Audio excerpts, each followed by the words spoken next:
Hi there, and welcome to my Brain Health Kitchen. I'm Diana Liz, and I am going to start with a disclaimer. I am not a doctor. I am not a nutritionist. I am a functional medicine health coach, a brain health coach, and a neurofeedback tech in a clinic. So I started down this journey in 2016, actually 2015. And my mother and my grandmother and two of my uncles passed away from Alzheimer's. And I was having major problems doing my work as a fine arts administrator. And I had to have a conversation with my administrative assistant. I said, I'm retiring in 6 months and I need your help.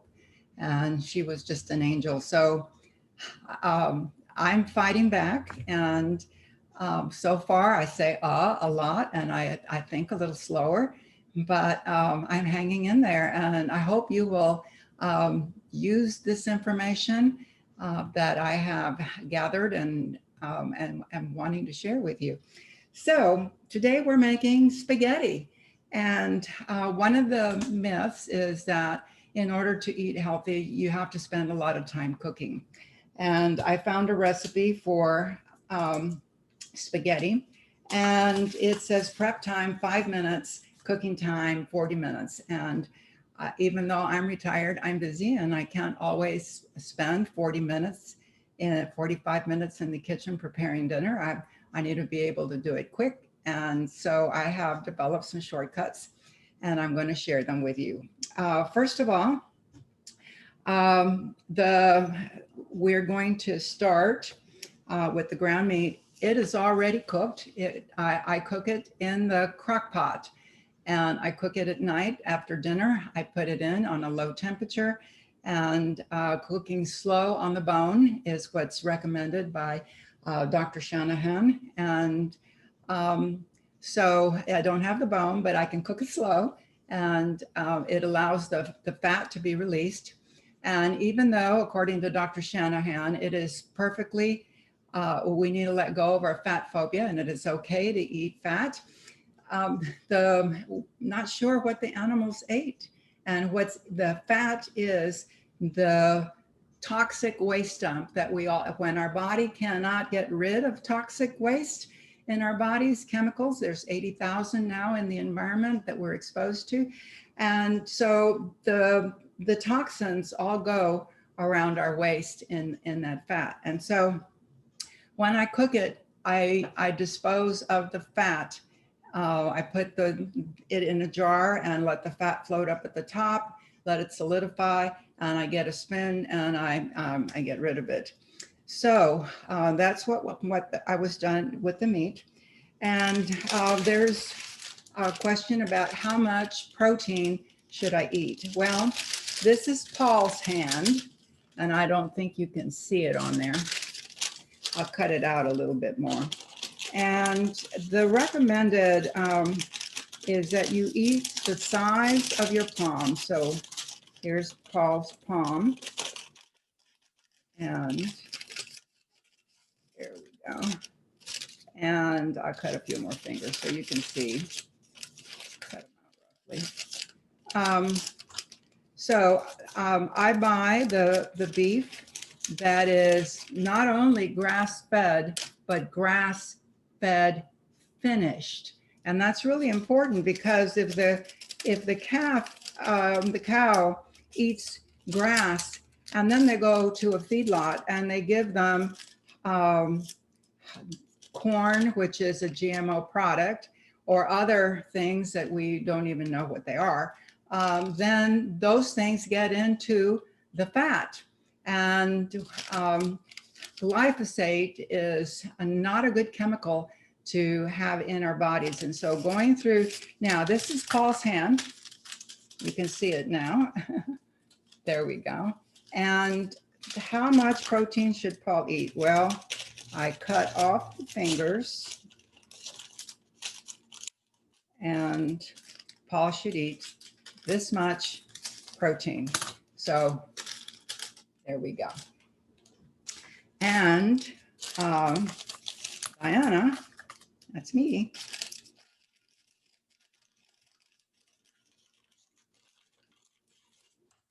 should eat this much protein. So you see, there is a difference between how much protein Paul should eat and I should eat. And okay, so grass-fed and grass-fed finished. It's very important for having less toxins and healthier. It might cost just a little bit, but it's worth it when you consider your health.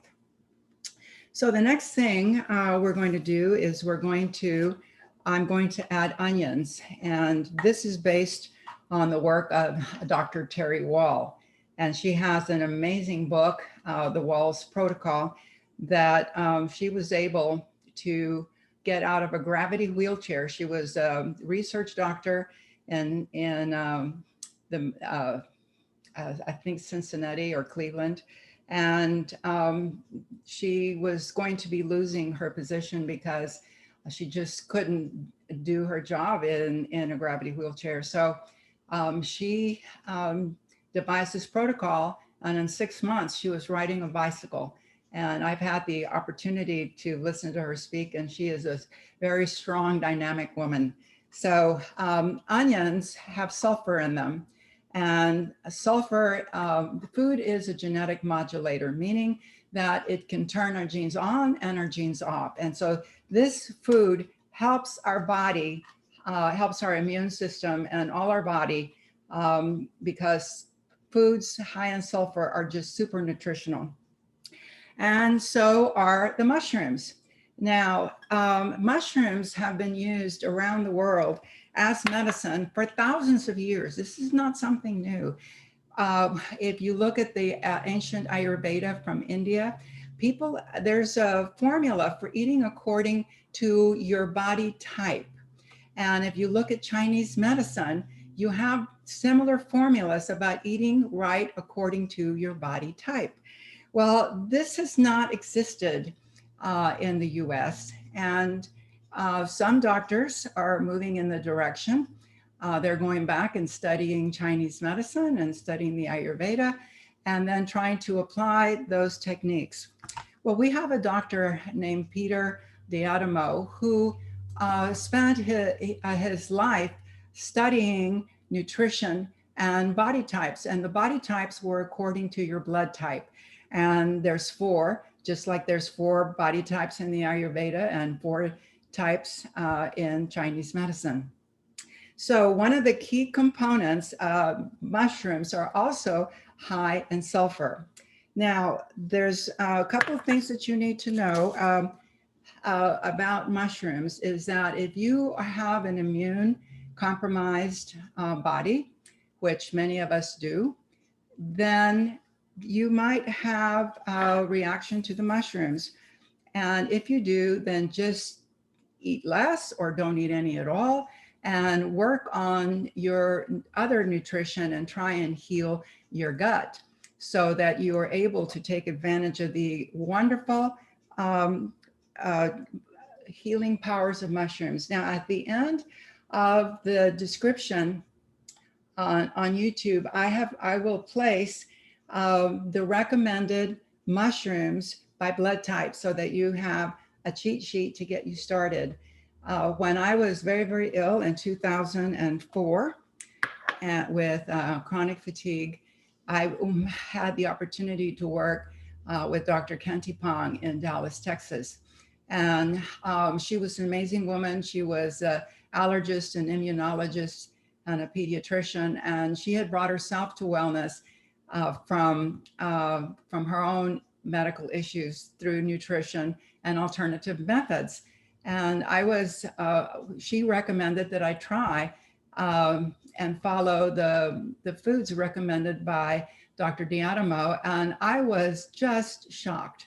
Every food that caused me discomfort was on the avoid list, and all the foods that I liked and didn't cause benefit, it didn't cause me any discomfort, headaches, or fatigue or nausea or diarrhea or all the things that happen when your body is compromised. I was shocked that they were either in the highly beneficial or the neutral category. Now, I did make the mistake of eating only the highly beneficial foods, and then I learned that I was deficient in some of the compounds found in the neutral foods. So if you do look up Dr. D'Adamo, be sure to stay in the beneficial and neutral foods, and just you don't have to take for his word. If you eat one of the foods in the avoid category, listen to what your body's telling you. Your body will tell you if it likes it or not. So mushrooms, Maitake mushrooms are on my beneficial list, and they are not available. I don't know if you can see the thing. They're not available here out in West Texas where I live. Well, they're available in dried form. In Dallas, you can go to a Chinese market and there is just so many things that I have no idea. I have to take an interpreter with me to figure out what is what, because I'm unfamiliar with it. But here in West Texas, I went to our Chinese market and everything is in a can. So no fresh, but these are dried and you drop them in water and they pop back up to life. So that's a possibility. The other possibility is organic, canned.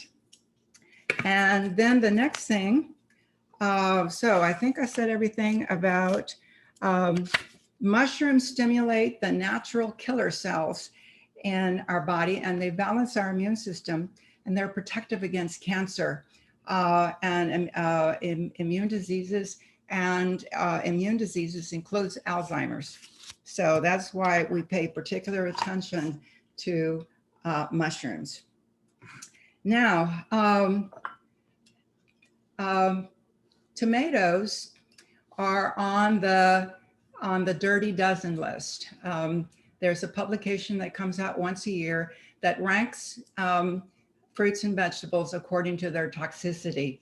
And tomatoes rank number 10. So sometimes what people do is they take the tomatoes and they peel them. Well, that's not a good idea.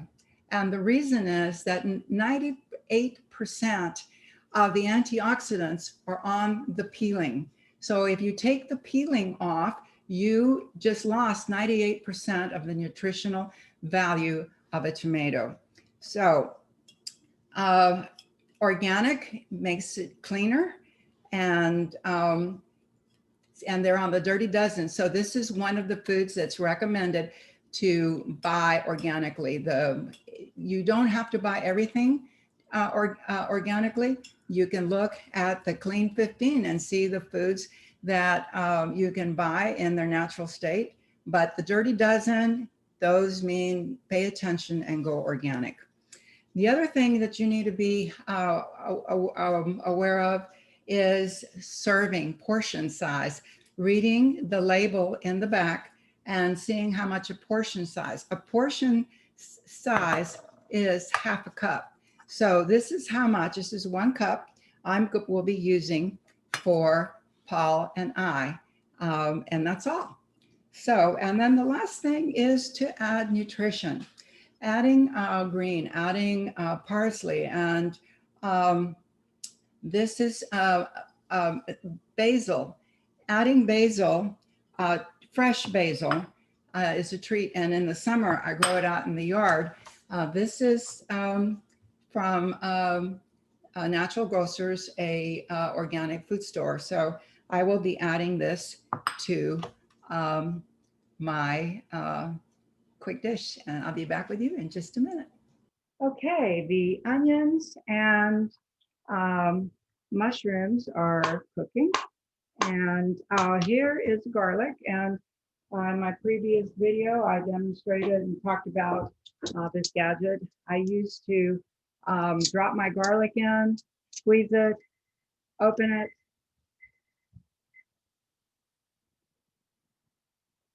and scrape the garlic into the pot, And then I could open it up and it was so easy to clean, and I would throw what was left on here. Well, what I was throwing away was the fiber. And we talked last time about how we, when you're pregnant, you eat for yourself and your baby. And when we now know that we eat for ourselves and also for 39 trillion microorganisms. So I'm going to not throw away that fiber. I'm going to use it and I'm going to drop it in the pot. And garlic is another one of those super sulfur foods. So it is in the pot now. Now, this is what I need to talk to you about, and this is serious stuff. Let's see, the statistics. Women have a 1 in 5 chance of developing Alzheimer's compared to men who have a 1 in 11. Of the 5 million people in the US with Alzheimer's, 3.2 are women. Now, we wonder, what's the deal with women having such a high rate of Alzheimer's? And perhaps it could be in what we're eating. And one of the things that we're eating is we are eating, the average American eats 133 pounds of wheat. And once again, food are genetic modulators. And the wheat that we're eating is not the wheat that our ancestors ate. It is engineered wheat. And it is also another one of those GMO products. And we live in symbiosis. We live with the mutual relationship that's mutually beneficial between ourselves and the microorganisms that live in and on our bodies and in and on our food and in our soil. And GMO alters the chemical and increases toxicity. And one of the things about this is that when we develop, we didn't know very much about how our bodies function regards to the microorganisms in our body. And in 2008, everything began to change because we had the equipment to be able to study these tiny, tiny microorganisms that are smaller than a cell. So we learned that there's our intestines, when we have an immune illness like Alzheimer's, arthritis, and there's diabetes, all of these, our intestines become permeable and food leaks out. Well, when gluten that's in wheat leaks out, it mimics as estrogen. So our body, our immune system cannot tell the difference between gluten and estrogen. And so this may be the reason why women are developing Alzheimer's at such a high rate. So what we do is, I'm going to, let me put this in here. So what I'm going to do instead is I've got a zucchini right here. And it's a green zucchini, it's organic. And I do not remove the peeling because the fiber that the organisms eat is in the peeling. And peeling is dark green, and we know that color equals nutrition. So I'm going to, I'm almost done. And unless you want to be like Lady and the Tramp, you need to cut. And some of you may not have ever seen the Disney movie Lady and the Tramp, but there's a scene of the two dogs eating spaghetti that's just delightful. So there we go. No time needed to boil it. I'm just going to drop it in. I'll take a couple minutes now. This is the difference. This is Paul's and this is me. And I'm going to go ahead and add it into the pot. I'm going to pay close attention, making sure that Paul gets more than I do.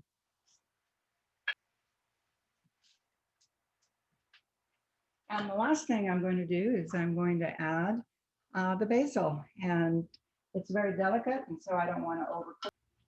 Now, you may notice that, or may have noticed that I am cooking in stainless steel.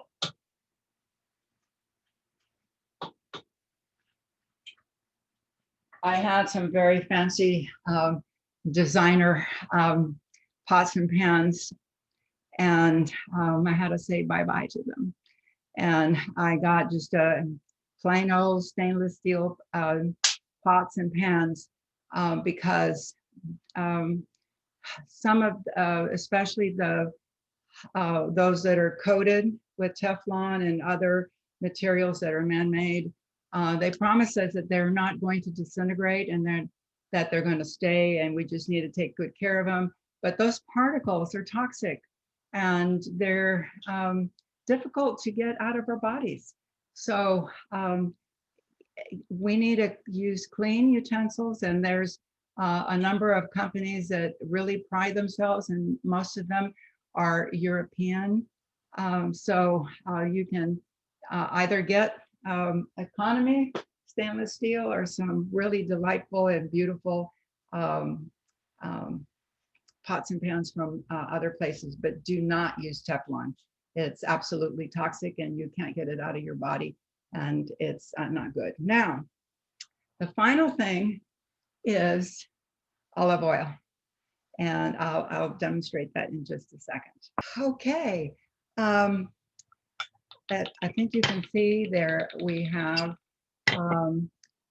the finished meal here. I have to be really honest with you. It is not going to be the same experience as eating gluten. Gluten stimulates the opiate receptors in your brain, and zucchini will not. So you have a choice to make whether you're going to eat for nutrition and do what's best for your body, or whether you're going to indulge. And it's your choice. It's your body, it's your mind, it's your health. But I hope you will consider at least trying to add nutrition to your meals, and to consider the loss that it will be to your family, and to that will happen if and when you develop Alzheimer's. And of course, there's no guarantee. There are people who smoke and who live to be 99, but I don't want to take that risk for me, and I hope that you will consider eating more nutritionally. Now, olive oil contains omega-3 and it's anti-inflammatory. So this is just a miracle food. And this is what we do in our home. 1 tablespoon after the meal is cooked. Now you might be saying that sounds like a lot. Yes. In the Barcelona study, people actually ate a liter, which is a little bit, which is a quart. This is not a quart. This is 16.9 ounces. And we eat 1 of these a week.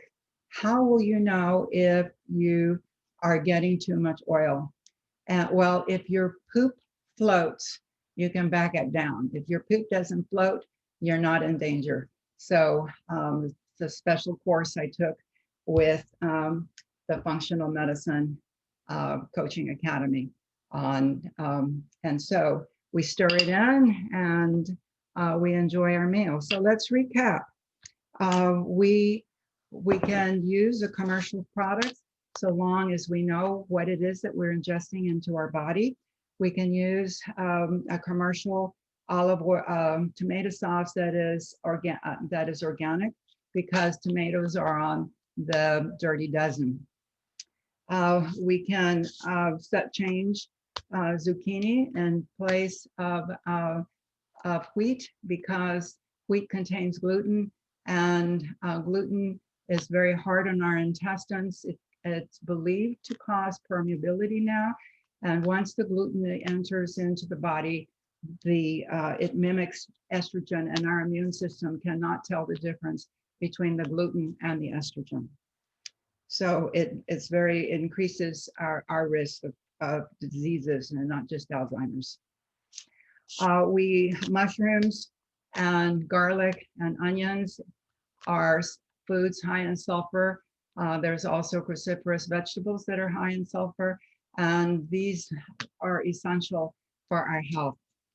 And if you don't have a variety of mushrooms available in your community, as the case here in West Texas, then you can turn to dried mushrooms and canned mushrooms, but do your best to include them because they are